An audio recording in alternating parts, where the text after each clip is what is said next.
Before the city wakes, you are already standing ankle-deep in the thing that keeps it alive. Rome likes to think of itself as marble, law, triumph, and clean white togas catching golden light.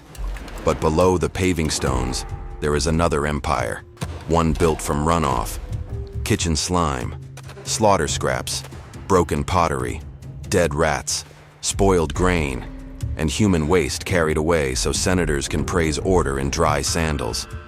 You do not belong to the Rome of speeches.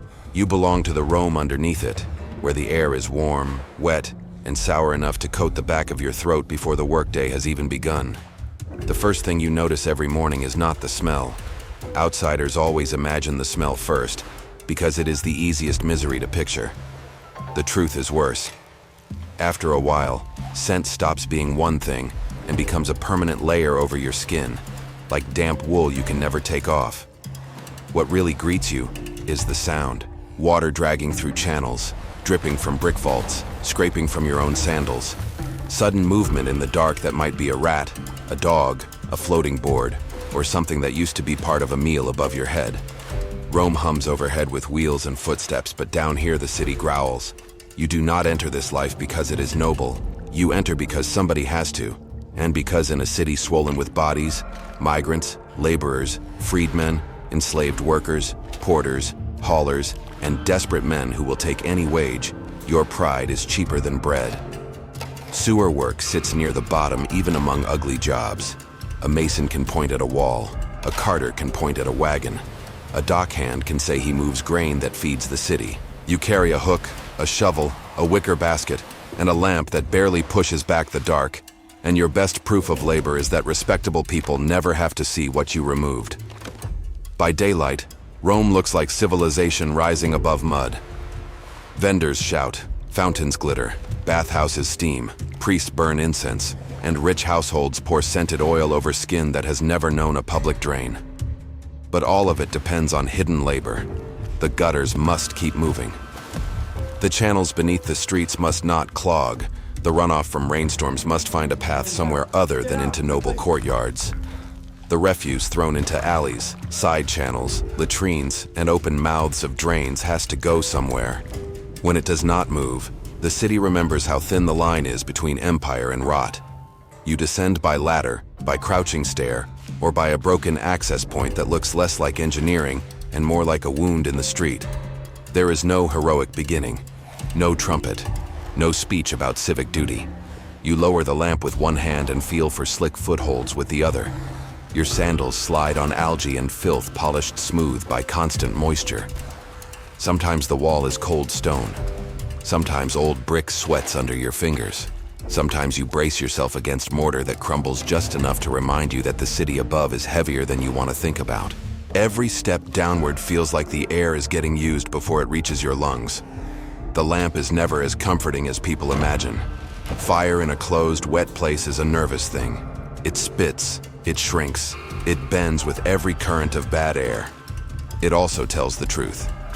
If the flame weakens too sharply, you start wondering what is gathering in the dark ahead, and whether the tunnel itself wants to breathe you out. Most days you work by a thin ring of light that turns walls into slick bronze and black. Beyond that circle, there is only shape and guesswork. The dark is not empty. It is crowded with things your eyes do not need to name to make your hands shake.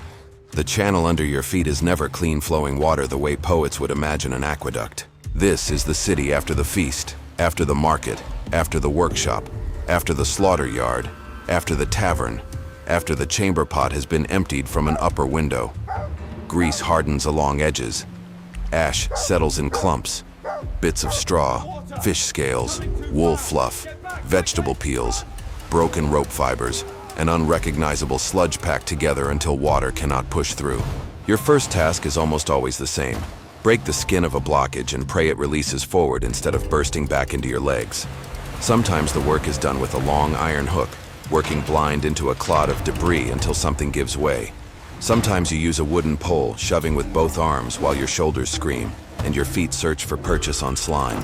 Sometimes you kneel because the tunnel is too low to stand straight, and scoop heavy muck by hand into baskets lined with woven reeds already soaked through. A full basket drags at your spine like punishment. Lift badly once, and the pain stays for weeks. Lift badly 10 times and you stop counting how much of your body belongs to you. Nothing in the sewer is still for long. Rats swim better than respectable Romans would like to believe. They move along ledges, burst from cracks, or float past with bright wet eyes before vanishing under a lip of stone. Insects breed anywhere dampness lingers. Stray dogs sometimes fall or climb where they should not, then snap like trapped soldiers when cornered. Worst of all is the sudden rush. A mild stream can become a heavy shove after rain, after bathhouses drain, after some blockage breaks farther up the line. Water that only touched your calves a moment ago can hit your knees hard enough to throw you sideways into a wall. Rain changes everything. Rome prides itself on roads, drains, and order. But a storm turns the city honest. Water hammers roofs, runs down streets, drags dung from carts, dust from workshops, ash from braziers, scraps from market stalls, and everything citizens would rather not name into the same channels you are trying to clear. If you are below ground when a storm swells, every sound becomes a warning.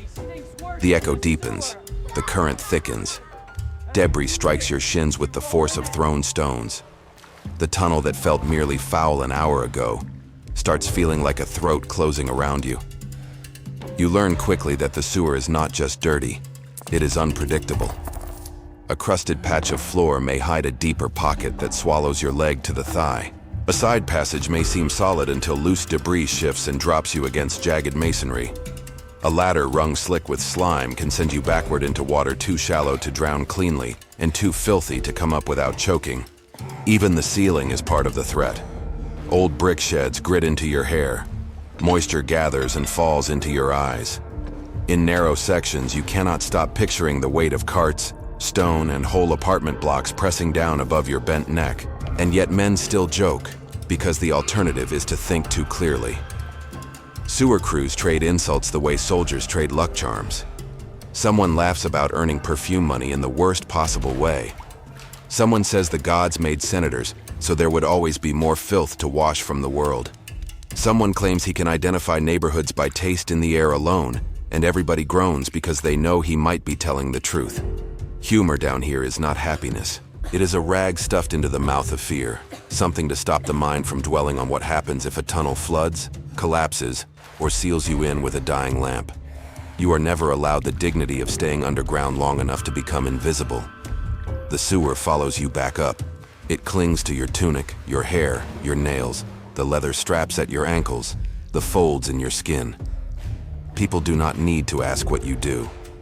They step aside before you come close. Some do it from disgust, some from practical caution, some with the flat expression of those who accept that labor like yours must exist, but should remain at a distance, like smoke from a kiln. Street boys laugh. Market women wave you away from the best produce. Even men with lime dust, tannery stink, or fish guts on their aprons sometimes look relieved that they are not you. The pay reflects that humiliation in the cruelest way. It is never quite enough to justify the risk, yet always just enough to trap you in it. Bread, oil, rent for a corner in a crowded insula. Maybe a little wine strong enough to numb your throat after a day underground. Miss a week because your lungs are bad, your back is gone, or fever takes hold, and somebody else can be found. Rome is full of men arriving with empty hands. Hidden labor is valuable to the city, and cheap to the people who buy it. The drains matter greatly. The drainer does not. Meals feel wrong after a shift. The smell follows you into food, or maybe your mind refuses to separate one from the other. Porridge tastes of damp stone. Onions taste sharper, almost accusing. Cheap wine burns through the sour film in your throat for a moment, then leaves it worse. If you have enough water to wash, it never seems enough. Scrubbing only moves the stink around. Your hands stay rough and cracked from wetness. The cuts at your knuckles sting with salt, vinegar, anything. Sometimes a sore spot turns hot and angry. Sometimes your gums swell. Sometimes a cough settles into your chest and begins to sound like something older than you. No physician praises sewer cleaners as models of health. You inhale mold, smoke from bad lamps, and foul air trapped where sunlight never enters. You work bent for hours, forcing your ribs against your own breath. You strain under loads meant to be carried by animals. You wade through contamination that slips into cuts and under nails. When fever comes, nobody writes a grand account of it. A laborer simply weakens. A foreman curses the lost day. A family goes quiet about expenses. Another body disappears from the roster of men who kept Rome functioning beneath the stones, while magistrates congratulated themselves above ground. There are days when your work takes you beneath places that make the insult sharper. Under wealthy districts, the channels run below villas with painted walls, polished silver, imported spices, and cisterns fed by the same proud engineering Romans boast about to the world. You can hear distant movement overhead, sandals on mosaic floors, servants hauling water, laughter during dinner, maybe music drifting down through some hidden opening. The contrast is enough to make you grit your teeth. Their Rome smells of oil, bread, and warm cloth. Yours smells of what their comfort sheds and forgets. Public latrines, for all their stone seats and steady traffic, are part of the same truth. People speak of Roman sanitation as if it were modern cleanliness dressed in marble. Stand near the flow long enough and the illusion breaks. Shared sponges, crowded benches, constant runoff, the churn of bodies in and out all day, and beneath it the endless burden of moving waste away before the city chokes on its own population. The system is clever, yes. It is also brutal, because clever systems still demand flesh to maintain them. Engineering does not abolish suffering. It organizes it.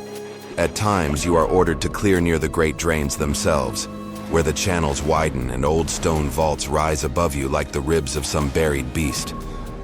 There is grandeur even here, which is almost offensive. The masonry can be magnificent in the half-light, massive blocks fitted with the confidence of a city that expects to outlive everyone laboring inside it. Tourists in another age might admire such construction. You admire whether the footing is stable and whether the current will pin your legs if you slip. Beauty means little when it is lined with sludge. The tools never feel equal to the job. Hooks bend, poles split, baskets leak, sandals wear smooth. Lamps consume oil too quickly, especially on long shifts where the foreman wants another channel cleared before dusk. Your hands become the final tool whenever equipment fails, and equipment fails often because the work destroys everything it touches. Rope rots, wood swells, metal rusts. Even cloth wraps used around mouth and nose become wet, useless rags within minutes. Rome can raise arches across rivers, but the man in the drain still ends up solving problems with bare fingers and stubbornness. Some blockages are almost impossible to describe without sounding invented. A knot of butcher waste tangled with reeds and old rags. Broken amphora fragments jammed against a bend until they catch everything behind them. Animal bones packed into silt so tightly they feel like masonry. The remains of market days, feast days, flood days, funerals, and ordinary days all mashed together into one resistant mass. When it finally breaks free, the release is not triumphant. It is violent, sudden, and filthy. The slurry surges forward, splashing your chest, filling your sandals, striking the walls with wet force while you brace yourself and hope the tunnel ahead accepts it. Superstition thrives underground because logic does not comfort you enough. Men leave tiny offerings before difficult sections. Some mutter to Fortuna before descending. Others curse river gods, sewer spirits, household gods of careless citizens, or nameless dead washed from places they should have remained. If a lamp goes out twice in one shift, somebody spits over his shoulder. If a rat climbs past your leg in a panic, somebody says the current is about to turn ugly. In a world where death often arrives without ceremony, ritual becomes another tool. Flimsy, but better than entering the dark with nothing at all. You also become intimate with the habits of the city, in ways no poet ever would. You know which districts dump more kitchen waste, which market roads clog after festival days, which workshop lanes send down dyes, ash, or greasy runoff, which baths release warm torrents that briefly cut the chill before leaving a thicker stink behind. The sewer maps the truth of Rome better than its monuments do. Above ground, citizens perform status. Below ground, every household, shop, shrine, and tavern ends as the same downward confession. Summer makes the stench heavier, almost oily, trapped under stone and baked into walls that never fully dry. Winter brings another cruelty. The runoff turns colder, your fingers stiffen around tools, and the wet fabric against your skin begins to feel like punishment from the first hour. In every season there is exhaustion, but each has its own flavor. Summer leaves you dizzy, thirsty, and coated in warmth that feels diseased. Winter leaves you shivering under the same filth, teeth knocking while your hands still have to reach into places the sun has never touched. Rome does not pause for weather, neither can you.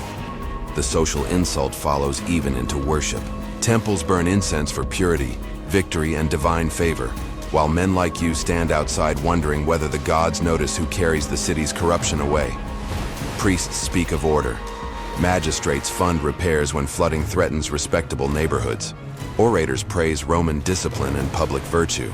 Yet no speech ever lingers on the laborer hauling a basket of black sludge through a side street before dawn so the forum can remain presentable by noon. Civilization loves visible glory. It treats invisible maintenance like a shadow cast by nobody. At home, if you are lucky enough to call one room home, there is no elegant recovery. Maybe a basin, maybe old oil rubbed into aching shoulders. Maybe someone who tolerates the smell because they need the coin more than comfort. Sleep comes hard when your back pulses, and your knees still feel the memory of crouching in cramped tunnels. You dream in echoes. Dripping becomes endless. The lamp flame returns behind closed eyes. Sometimes you jolt awake convinced water is rising around your legs, only to find you are on a straw pallet in stale air, still tired enough to cry, and too practical to waste the water in your eyes.